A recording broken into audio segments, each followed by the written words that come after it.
하나님의 말씀은 에베소서 1장 3절에서 7절까지 제가 읽습니다. 찬송하리로다. 하나님 곧 우리 주 예수 그리스도의 아버지께서 그리스도 안에서 하늘에 속한 모든 신령한 복을 우리에게 주시되 곧 창세전에 그리스도 안에서 우리를 택하사 우리로 사랑 안에서 그 앞에 거룩하고 흠이 없게 하시려고 그 기쁘신 뜻대로 우리를 애정하사 예수 그리스도로 말미암아 자기의 아들들이 되게 하셨으니 이는 그가 사랑하시는 자 안에서 우리에게 거저 주신 바 그는 그의 은혜의 영광을 찬송하게 하려는 것이라. 우리는 그리스도 안에서 그의 은혜의 풍성함을 따라 그의 피로 말미암아 속량 곧 죄사함을 받았느니라. 아멘. 1월달은 늘 항상 복에 대해서 말씀을 드리기 때문에 한번 10번 정도 한 약 4주 그리고 특별 새벽기도 지난주에 5가지의 복을 대해서 말씀을 드렸기 때문에 10번을 들 겁니다. 그러면 첫째 달에 복을 10번이나 들었기 때문에 한 해 동안 복에 대해서 계속해서 맴돌 거예요. 오늘 그분의 이제 새벽기도까지 합하면 이제 8번째 말씀을 드리겠는데요. 4절에 보게 되면 창세 전에 그리스도 안에서 우리를 택하사 우리를 매일매일 선택하면서 우리가 살아가야 하는데 그러나 선택할 수 없는 것들이 우리에게 있습니다. 예를 든다면 부모로 선택하는 거 내가 선택할 수 없죠. 그 다음에 더 나아가서 태어나는 장소도 내가 원할 수 없습니다. 미국이나 한국이나 그냥 부모가 살았던 장소에 태어나야지. 내가 원해서 어느 곳에 태어나야겠다 하는 것 나의 선택이 아니에요. 용모도 마찬가지입니다. 내가 잘생겼든지 못생겼든지 키가 크든지 작든지 이건 내가 원해 드는 게 아니에요. 제가 이 말씀을 드리는 것은요, 우리가 선택할 수 없는 것들은요 비난의 대상이 될 수가 없다는 거예요. 다시 말씀드리면 잘생기든 못생겼든지 거기에 대해서 왜 너는 못생겼니? 너는 이렇게 키가 작니? 이렇게 말할 수가 없다는 거예요. 이건 자기가 원해서 그렇게 된 것이 아니기 때문에 내 책임이 아니다는 것입니다. 자, 그렇다면 하나님께 여러분들을 선택하는 목적과 이유가 있다는 거죠. 이유, 목적이 무엇이냐? 오늘 본문에 보니까 신령한 복을 주시기 위해서다 라고 말씀하고 있어요. 한마디로 영적인 복을 주시기 위한 거다. 그렇다면 영적인 복은 계속 하나님께서 주시는데 이 복을 우리가 어떻게 활용하고 사용하느냐가 중요하다는 것이죠. 자, 우리가 선택할 수 있는 것들이 또 몇 가지가 있어요. 우리는 생활을 통해서 예를 들어서 학교를 선택한다거나 직장을 선택한다거나 아니면 결혼할 때에 상대방을 선택하는 것, 이런 것들은 우리가 선택을 해야 됩니다. 음식점에 가서도요, 무엇을 먹을 것인가, 특별히 한국 사람들은요 이제 고민이 많아요. 그러니까 어떤 분은 아무거나 달라고 하니까 어떤 식당은 아예 아무거나 메뉴는 없습니다 이렇게 써놓은 식당도 있어요. 그게 얼마나 선택하기가 어려웠냐면 그냥 이걸 생각하다 아무거나 해주세요. 그러니까 아무거나 메뉴는 없습니다 그렇게 할 정도로 선택하기도 어렵다는 것이거든요. 그래서 마켓에서 무엇을 살 때도 역시 마찬가지예요. 옛날에는 어떤 종류는 한 가지만 나왔는데 지금은 종류도 여러 회사들이 너무 많으니까 똑같은 종류라도 이 회사 거가 낫는가 저 회사 거가 낫나 또 어떤 게 좀 더 싼가 비싼가 이런 것들도 다 살펴보면서 내가 선택을 해야 하는 거죠. 문제는 어디 있습니까? 선택하는 사람의 책임도 있다는 것이죠. 내가 어떤 것을 선택했을 때에 그 선택하는 나이가 선택했기 때문에 그게 잘못된 것도 나의 책임이 있다 이렇게 이제 보시면 돼요. 다시 말씀드리면 하나님이 여러분들을 선택했기 때문에 여러분들이 잘못된다라고 했을 때에 하나님이 책임이 있다는 거죠. 그러면 내가 잘못 길을 걸어가 악한 길을 걸어가면서도 이거는 하나님이 책임질 거야 이렇게 우리가 말할 수가 있느냐 하는 것은 아니다는 것입니다. 그래서 오늘 그래서 그 면을 통해서 몇 가지를 한번 생각해 보겠는데요. 먼저 생명은 하나님이 주시지만 살아가는 것은 나의 선택했다는 사실입니다. 신명기 30장 19절에 보게 되면요, 내가 생명과 사망과 복과 저주를 내 앞에 두었은즉 내가 살기 위하여 생명을 택하라 라고 말씀하고 있어요. 다시 말씀드리면 하나님께서 이 세상에 바로 생명, 그리고 죽음, 저주, 그리고 더 나아가서 복과 화를, 저주를 두고서 네가 선택하라 그렇게 하는 것이 아니에요. 선택하는 데서 방법도 알려줘요. 생명을 위하여 생명을 선택하라. 살기 위하여 생명을 선택하라. 다시 말하면 이렇게 있는데 내가 원하는 것은 생명을 선택하는 게 좋아. 왜냐하면 살기 위해서라고 분명히 말씀하고 있는 것을 볼 수가 있어요. 다시 말씀드리면 생명을 주신 분은 하나님이시지만 주신 생명으로 살아가는 것은 나 자신의 책임이다. 내가 선택했는데 어떤 선택을 하느냐? 생명을 선택했다면 하나님께서 생명을 선택했으니까 내가 살아갈 수 있도록 도와줘야지 하는 거죠. 그런데 만약에 저주를 선택했다, 그럼 하나님께서는 그건 그냥 놔두는 거죠. 왜냐하면 하나님의 책임이 아니기 때문인 거죠. 그래서 우리에게 분명한 것은 하나님께서 생명을 주시고 살아가게 하시기 위해서인데 거기까지도 하나님이 책임주신다. 선택이 중요하다 이 말이죠. 내가 살기 위하여 생명을 선택했으면 살아갈 수 있도록 하나님이 계속해서 우리와 함께 동행하면서 지켜주시고 인도하신다는 사실이거든요. 이 세상에서요, 공기, 그리고 물, 음식 있지 않습니까? 생명과 직결되어 있어요. 근데 만약에 이것 중에서 어떤 것이 더 중요한가라고 질문을 한다면 질문 자체가 잘못된 거예요. 다시 말씀드리면 공기도 물도 음식도 생명과 직결되어 있기 때문에 어떤 게 더 중요하냐라고 말할 수는 없어요. 그렇지만 만약에 그런 어떤 환경에 접어질 때에 정말 이 세 가지 중에 한 가지만 네가 선택할 권한이 있다 라고 한다면 여러분들은 어떤 걸 선택하겠어요? 바로 공기를 선택하면 됩니다. 왜냐하면요, 공기는 5분만 호흡을 하지 않으면 죽어요. 생명 끝납니다. 그런데 음식은요 30일까지 갈 수가 있어요. 결국 가서는 이와 같이 공기, 물, 그리고 음식도 중요하지만 가장 중요한 것은 그중에 꼭 선택을 하면 공기를 선택한다 하는 것처럼 바로 우리가 어떤 걸 선택할 때에 어떤 게 더 중요한가를 먼저 알아야 한다는 것이죠. 물론 다 생명과 연결되어 있지만 정말 한 가지만 선택을 하면, 그렇다면 이 세상에 엄청난 것들이 우리에게 많이 놓여 있어요. 그중에 정말 하나만 선택하라 라고 한다면 예수님을, 즉 하나님을 선택해야 한다는 것이죠. 왜냐하면 예수님 안에 모든 것이 포함되어 있는데 예수님 한 분 빼고 다른 것 모든 걸 선택한다 할지라도요 의미가 없다라고 볼 수가 있기 때문에 우리의 선택은 오직 하나님밖에 없다 하는 것을 알아야 됩니다. 우리가 한 가지 더 알아야 할 것은요, 어떤 한 가지를 선택한다면요 다른 것은 포기할 수밖에 없어요. 모든 게 다 내 거가 될 수가 없다는 것이거든요. 특별히 결혼에 있어서 꼭 이게 이 원리가 적용이 됩니다. 제가 예를 든다면 어떤 여성분이 남성을 선택할 때에 그 남성을 선택하면 이 세상의 모든, 지금 뭐 83억이라고 하는데 그 83억에서 반절이 남성이라면 40억은 포기해야만 됩니다. 40억 남자를 다 자기가 데리고 살 수는 없잖아요. 한 명. 그러니까 40억 중에 한 명을 선택했다. 대단한 것이거든요.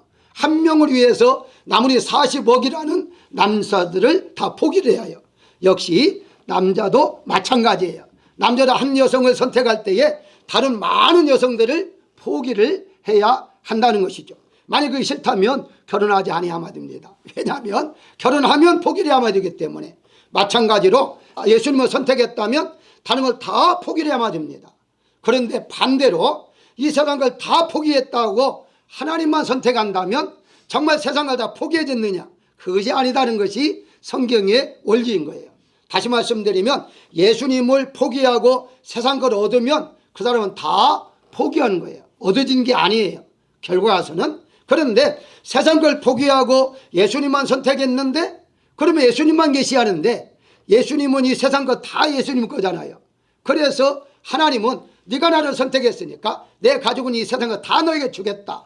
결과서는 예수님만 한 번 선택했는데 세상의 모든 것들이 나의 것이 된다는 사실의 원리가 바로 성경적이다. 이렇게 볼 수가 있는 것이죠. 그래서 바로 모세가 기도하면서 살기 위하여 생명을 선택하라 하는 말은 너희가 살기 위하여 하나님을 선택해야 한다 하는 말씀과 같은 의미가 된다는 사실을 볼 수가 있습니다. 신명기 30장 17절에 보게 되면요, 내가 만일 마음을 돌이켜 다른 신들에게 절하고 그를 섬기면 내가 오늘 너희에게 선언하노니 너희가 반드시 망할 것이다 라고 말씀하고 있어요.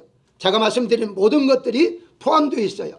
만약에 나를 포기하고 나를 버리고 다른 거 선택한다면 너는 망한다, 너는 죽는다, 너는 아무것도 없다 라고 분명히 성경에서 말씀하고 있습니다. 세상 사람들은요, 자기가 살기 위해서 많은 신들을 선택을 해요.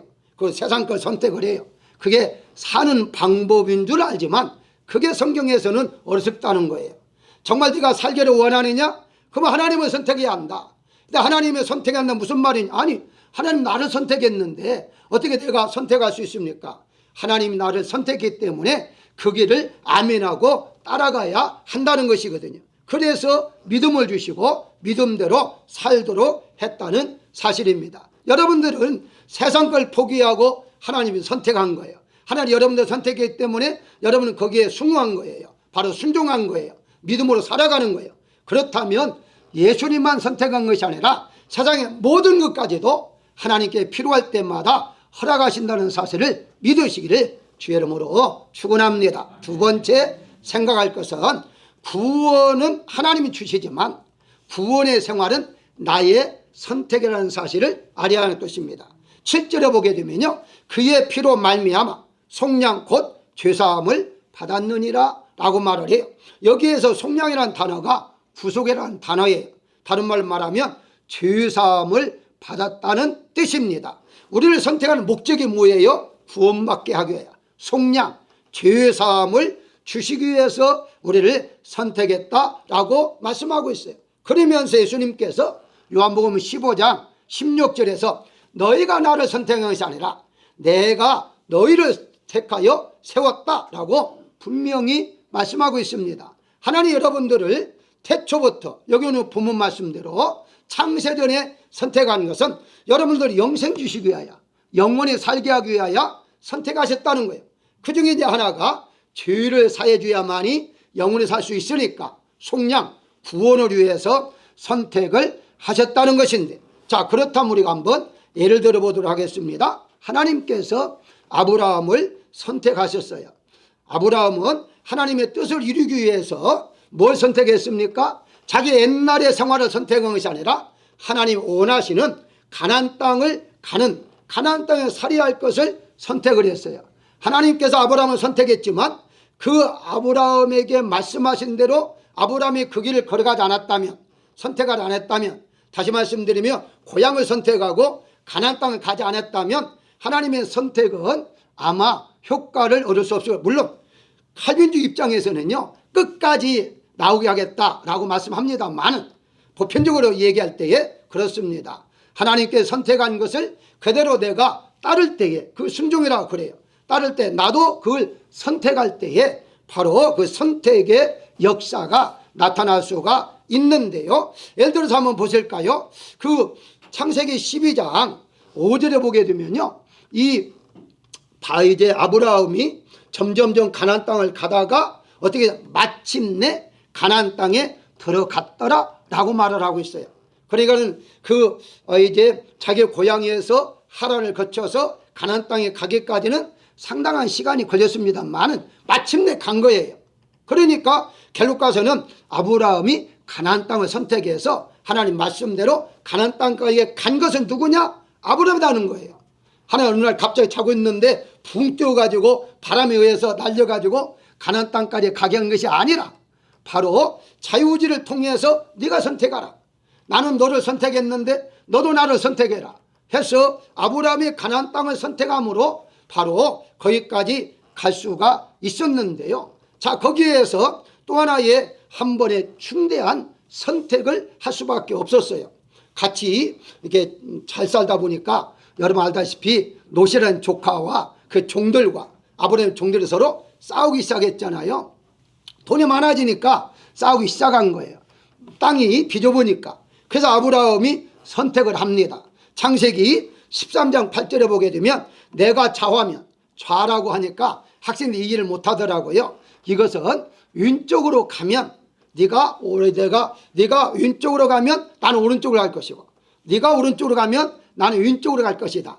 다시 말씀드리면 네가 차지하는 땅 쪽에 나는 안 가고 반대로 다른 쪽으로 갈 것이다. 이렇게 선택권을 주었어요. 우리 알다시피 이 롯은 보니까 에덴 동산처럼 애굽 쪽으로 바라보니까 엄청난 기름진 땅이 보였어요. 그것도 소문도 들었겠죠. 그래서 롯은 그 땅을 바로 선택하고 떠납니다. 그러고 난 다음에 아브라함은 바로 선택되지 아니한, 그 롯이 선택하지 않은 땅을 차지할 수밖에 없었다는 거예요. 그렇다면 비교할 때에 롯이 더 좋은 땅을 갔죠. 그러면 결과적으로 좋은 땅, 기름진 땅에 사는 사람이 더 잘 살아야 하잖아요. 결과적으로 볼 때에. 그런데 우리가 어떻습니까? 성경에서는 그렇게 말하지 않잖아요. 결과적으로 롯은 망합니다. 아무것도 가진 것이 없이 빈털터리로 나와요. 그리고 아브라함은 하나님께서 의해서 창세기 13장 15절에 보게 되면 내가 보이는 땅을 너와 내 자손에게 주리니 영원히 이르리라 라고 말씀하고 있어요. 이 말씀은 아직 주었다가 아니라 주리라라는 거예요. 소망이죠. 앞으로 주리라. 그러니까 이 아브라함은 지금 롯이 적어도 조카가 그럴 수 없습니다. 먼저 작은아버지가 선택하십시오. 아마 이런 소리를 좀 들을 수도 있을 거예요. 아마 기대할 수 있을 텐데 말하자마자 좋은 땅을 차지하니까 얼마나 조금 이게 아쉽겠어요. 안타깝죠. 그런데 하나님이 위로해 주죠. 내가 보이는 땅, 그 보이는 땅을 내가 다 너와 내 자손에게 줄 것이다 라고 약속을 합니다. 아브라함이 이 약속을 믿고 살아가기 시작했죠. 결과적으로는 그 약속한 것들이 다 아브라함의 땅이 될 수밖에 없었는데요. 왜 이 결과가 이렇게 됐느냐 하는 것을 제가 말씀을 드리고자 합니다. 그 이유는요, 아브라함은요 하나님을 먼저 생각했던 거죠. 그런데 롯은 자기 생각을 먼저 했던 거예요. 다른 말 말하면 아브라함은 하늘을 바라봤고 이 롯은 땅을 바라봤다는 거예요. 또 다른 말을 말하면 아브라함 미래를 바라봤고 롯은 현재를 바라봤던 거죠. 롯의 눈에는 현재를 바라보니까 그 땅이 좋아. 그가 이사 가서 살면 잘 살 거야. 이렇게 자기 생각을 앞세웠지만 아브라함은 미래, 하나님 약속하신 미래, 하나님께서 여기 가나안 땅까지 보내주시면서 약속한 게 있잖아요. 너와 내 자손에게 복을 주겠다. 12장에 약속했잖아요. 그 약속, 미래의 시간, 앞으로 다가올 시간을 바로 그는 생각했고 그래서 하나님을 선택할 수밖에 없었다는 사실이죠. 그렇습니다. 우리가 세상 사람들은요 미래보다는 현재를 보고 살아간다면 우리는 미래를 보고 살아가야 하는 것인데, 왜냐하면요 미래는요 우리가 알 수 없는 시간들인데 하나님께서 이미 아시잖아요. 그래서 하나님께 맡기는 믿음으로 미래를 향하여 살아가야 하는 건데, 그렇다면 롯이 믿음이 없었습니까? 아니요. 성경에 보게 되니까 베드로후서 2장 7절에 보게 되면요 롯이 음란한 행실로 말미암아 고통당하고 위로운 롯을 건지셨다라고 말씀하므로, 이 롯이 거기 소돔과 고모라 성 쪽에 살면서 그들이 악한 일을 보고 마음이 늘 아팠던 거예요. 저렇게 살면 안 되는데. 그래서 의로운 롯이라고. 의로운 롯은 뭐예요? 믿음으로 의롭다면 얻었다. 믿음 생활을 했다는 거예요. 믿음 생활을 했지만 어땠습니까? 그 자리에서 빠져나가지 못한 거예요. 한마디로 선택을 끝까지 내가 가보니까 아닌데 여기서 살면 안 되겠다 하면은 내가 선택은 잘못됐다 해서 빠져나와야 하는데 빠져나오질 않았다는 거예요. 오늘날 있어서도 마찬가지입니다. 내가 믿음이 약해져서 세상적으로 살다가 이건 아니다 라고 느꼈다면 곧바로 빠져나와야 하는데 그렇지 않고 그냥 세상에 더불어서 사는 사람, 이런 사람을 세속화되었다라고 말하고 있어요. 그러니까 우리가 세속화되기 전에, 세상 사람처럼 살기 전에, 습관화되기 전에 우리는 빨리 잘못된 선택이라면 돌이켜서 회개하고 주님 앞으로 돌아오야 한다는 사실입니다. 그래서 우리가 이 하나님께서 구원해 주시는 그 구원의 역사는 하나님 주시지만 결과서는 구원의 생활은 내가 하는 것이다. 내가 하나님을 기쁘게 하고 내가 구원의 길을 걸어가는 것은 나의 몫이지 나의 선택이지 다른 사람이 대신해 줄 수가 없다 하는 겁니다. 그래서 구원은 개인이에요. 내 아버지가 부모가 잘 믿었다고 내가 안 믿으면 의미가 없습니다. 내 남편이 내 아내가 믿음이 좋다고 나도 믿음이 좋아서 구원받는 건 절대 아니라는 사실을 우리가 알아야 할 것입니다. 그렇기 때문에 우리는 현재도 중요하지만 미래의 시간을 우리가 생각하면서 하루하루를 살아가야 할 것입니다. 세 번째 생각할 것은요, 복은 하나님이 주시지만 복을 누리는 것은 나의 선택이라는 사실이에요. 우리가 1월 달에 계속해서 복에 대해서 설명을 드리겠습니다만 3절에 보게 되면 신령한 복을 우리에게 주시리라고 하잖아요. 하나님께서 복을 주시는데 바로 주실 자를 선택해요. 반대로 선택한 자에게 복을 줘요. 같은 말이에요. 하나님은 우리를 선택한 목적이 복을 주기 위한 것인데 그러면 선택을 받았다는 확신을 받았다면 우리 모두가 다 복 있는 자로 살아가는 자가 될 수가 있다는 거예요. 이미 자격이 있다는 거예요. 다시 말씀드리면 나이가 차서든지 어느 이제 합격을 했든지 어쨌든 학교에 들어갔다고 가정하십시오. 학생이 학교에 들어간 거는 이미 학교 다닐 수 있는 자격은 얻은 거예요. 그렇잖아요. 그거 난 다음에 거기서 공부하는 건 자기 몫이에요. 자기가 선택해야 하는 것이지 학교 이제 입학했으니까 그냥 날마다 놀아도 되지 이건 있을 수가 없는 거예요. 마찬가지로 하나님께서 우리에게 복을 주셨는데 그 복을 내가 누릴 수 있는 것은 나의 선택권이다. 나의 권한이다. 이렇게 말씀을 드릴 수가 있어요. 그래서 이걸 깨달은 사람이 바로 3절 보실까요? 가장 먼저 하는 말씀이 있습니다. 3절에 찬송하리로다 하고 시작을 해요. 찬송하리로다.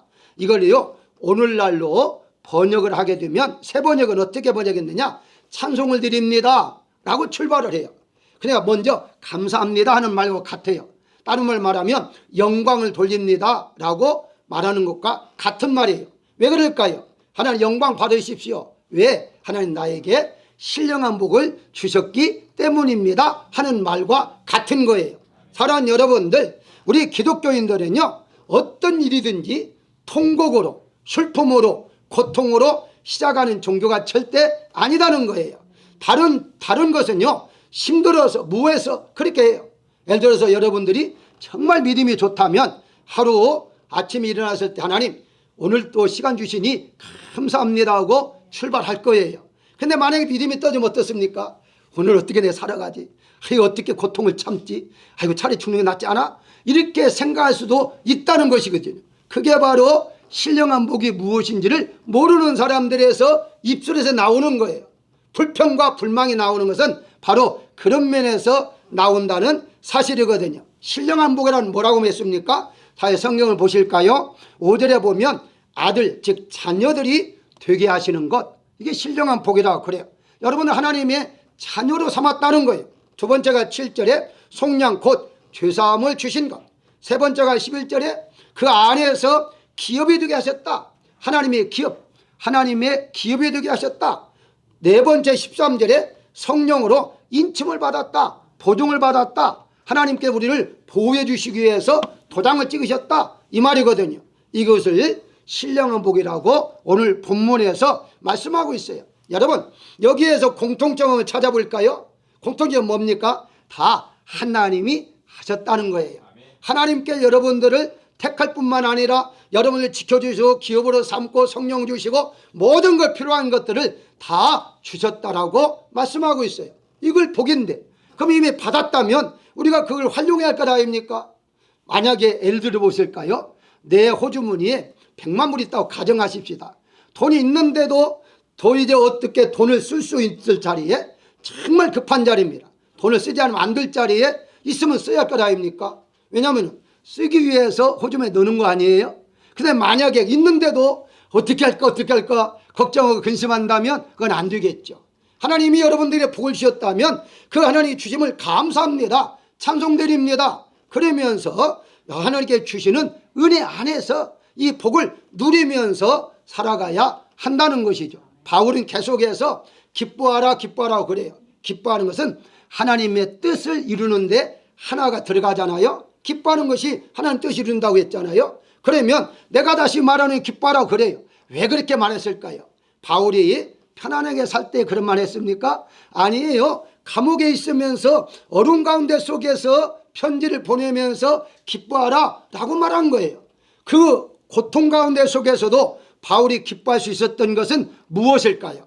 그게 바로 하나님이 자기에게 복을 주셨기 때문에, 하나님 나는 복을 받은 사람이야, 내가 비록 감옥에 있다 할지라도 갇혀 있다 할지라도 나는 복 있는 사람이야 하는 것을 믿었기 때문에 그런 말을 할 수가 있었다는 사실이에요. 사랑하는 여러분들, 여러분들의 환경은 어떻든지 바로 여러분들은 복을 받은 사람들입니다. 이 복을 절대 놓쳐서는 안 된다는 사실이에요. 그런데 성경에서 이런 복도 찬 사람이 있잖아요. 예를 들어 볼까요? 디모데후서 4장 10절에 보게 되면 데마라는 사람이 나와요. 이 데마라는 사람은요, 성경에 한 3번 정도 더 이상 언급을 해요. 언급할 때 누가나 요한과 같이 동력자라는 소리까지 들을 정도로, 바울이 나의 동력자다 할 정도로 그렇게 중한 일을 했어요. 그럼에도 불구하고 거기에 보게 되면 이런 말합니다. 이 세상을 사랑하여 나를 버리고 데살로니가로 갔다라고 말을 해요. 여기에서는 신학자들은요, 세상을 사랑했다 해서 바로 믿음을 버렸다, 세상 사람 되었다, 바로 하나님을 믿지 않았다, 이렇게 해석하는 분들이 있고요. 아니면 이제 어떤 분들은요, 믿음은 버리지 않았는데 동력자, 한마디로 목표의 길을 접고 그냥 다른 직업을 선택해서 갔다, 이렇게 해석하는 분들이 있습니다. 어쨌든 상관이 없어요. 어떻게 해석하든지 제가 볼 때는요, 받은 복을 놓친 거예요. 왜냐하면요, 동력자라는 것 당시의 개념은요 엄청납니다. 그럼에도 불구하고 그걸 버리고 갔다, 그러니까 이것은 바로 복을 받았지만 찼다, 이렇게 보시면 되겠고, 그걸 자기가 누리질 못한 거예요.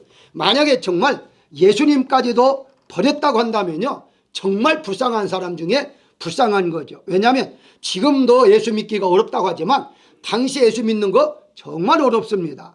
어려운 가운데 속에 바로 제자까지 됐잖아요. 바로 목회자 동력자까지 됐잖아요. 그 정도까지 반열에 올랐는데 그걸 버리고 예수님을 버렸다? 말이 안 되죠. 그렇기 때문에 하나님께 여러분들에게 복을 주시는 것만은 사실인데 그 복을 복되게 하면서 살아가는 것은 나의 몫이라는 사실을 알아야 됩니다. 그래서 우리는 매일매일 선택할 때마다 어떤 게 더 중하는가 하는 걸 따져서 정말 중한 것부터, 영적인 것부터 우리가 선택하면서 살아가야 한다는 것이죠. 가룟 유다도 빼놓을 수 없잖아요. 가룟 유다 12중 제자 중에 하나였지만 바로 물질을 선택함으로 말미암아 바로 하나님께 받은 그 놀라운 복을 빼앗겼고, 당시로 끝난 게 아니라 2000이 넘은 지금까지도 배반자 가룟 유다, 배반자 가룟 유다.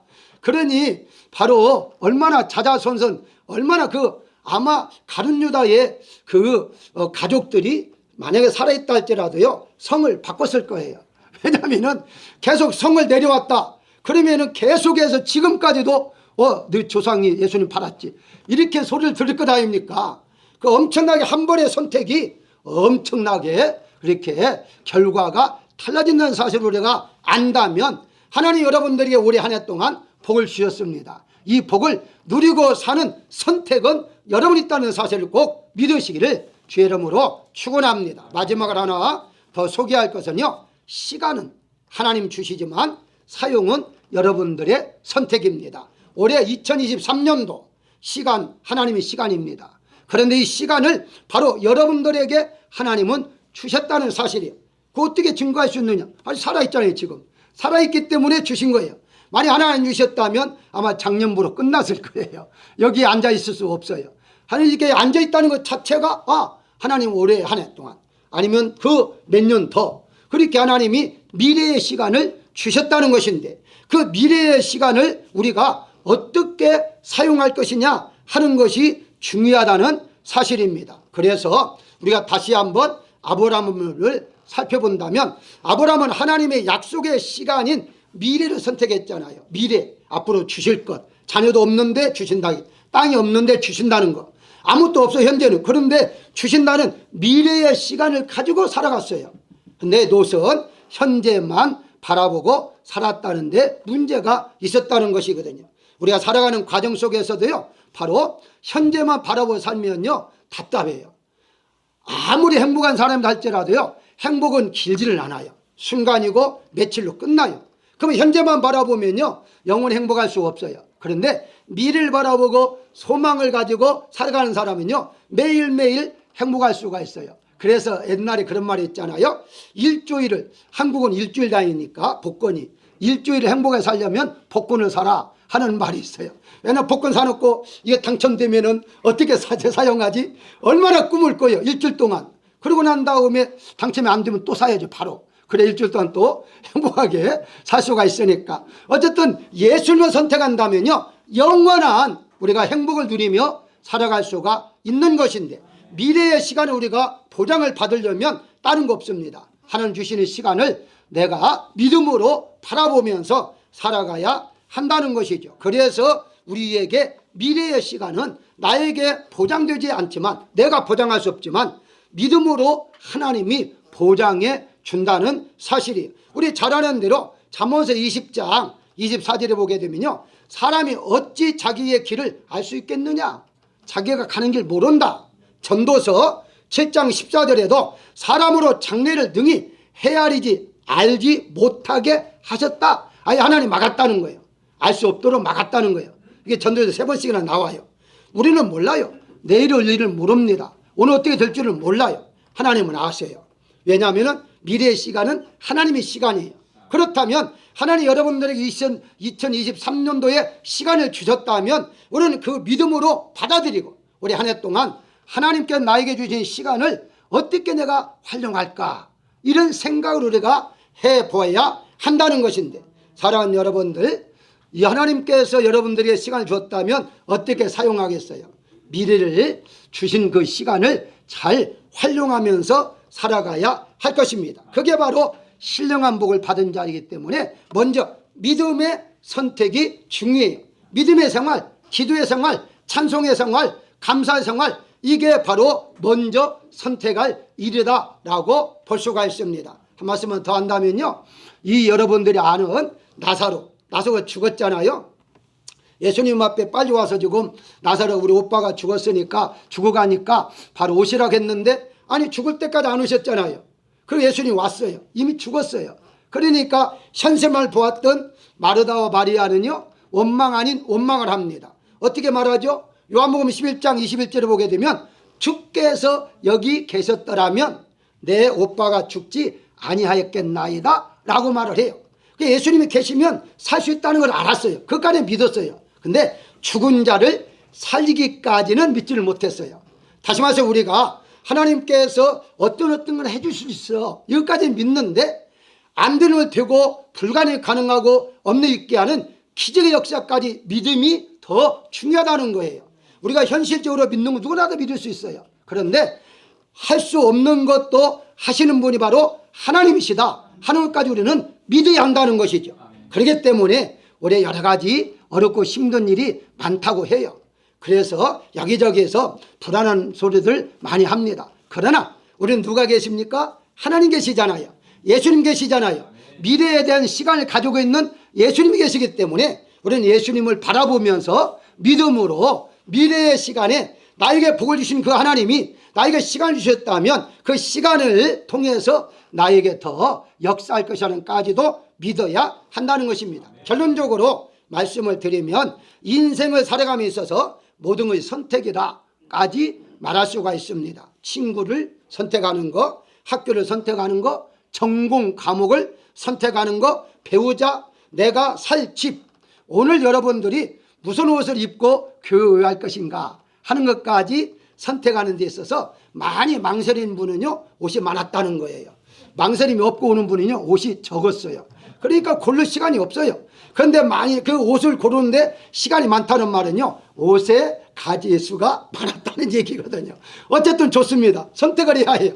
어떤 빨간 옷을 입을까? 그럼 오늘 비 오는데 어떤 옷을 입을까? 이건 선택이에요. 그런데 이걸 나는 좋다고 선택해서 왔는데 어떤 분이 교회 오자마자 오늘 왜 옷을 이렇게 후졌어? 이래버리면 기분이 얼마나 속상합니까? 그럴 수가 없지만 그럴 수 있잖아요. 꼭 사탄은요 마음을 훑는 사람이 있거든요. 어떤 사람은 그렇다고 하잖아요. 자기가 교회에 이렇게 찾다가 교회 선택을 여러분 몫이잖아요. 이사회 교회를 찾다가 어디 갔는데요. 대부분의 교회는 잘 오셨습니다. 오셨습니다. 오십시오. 반기는데 어떤 분이 그런 간증을 하더라고요. 그 교회 가니까 그 교인이 하는 말이 왜 작은 교회에 오셨어요? 그러더라는 거예요. 아니 작은 교회에 왜 못 갑니까? 가야죠. 그런데 이분은 뭐냐? 작은 교회는 힘드는데 왜 작은 교회 왔느냐 그 말이죠. 많은 교회가 있는데 그러면 그분이 계속 그 교회 다니겠습니까? 여러분들이 만약에 새로운 분이 오신다면요 잘 오셨습니다 하는 말만 하셔야지 왜 오셨어요? 이러면 곤란해지는 거예요. 그분은 알아서 선택해서 왔는데 하나님 이끌어서 왔는데 그런 말하면 기분 나쁘겠죠. 사랑하는 여러분들, 우리 하나님께 여러분들에게 신령한 복을 주셨다 말씀하셨고 시간을 주셨다 말씀했습니다. 이걸 잘 활용하는 것은 여러분들의 선택입니다. 어떤 일이 있다 할지라도요 예배 생활의 그 선택을 먼저 예배 시간 그리고 기도 시간 찬송 시간은 다른 것보다도 다 먼저 우선순위로 여러분이 선택하셔서 한 해 동안 승리하며 복된 한 해가 되시기를 주의 이름으로 축원합니다.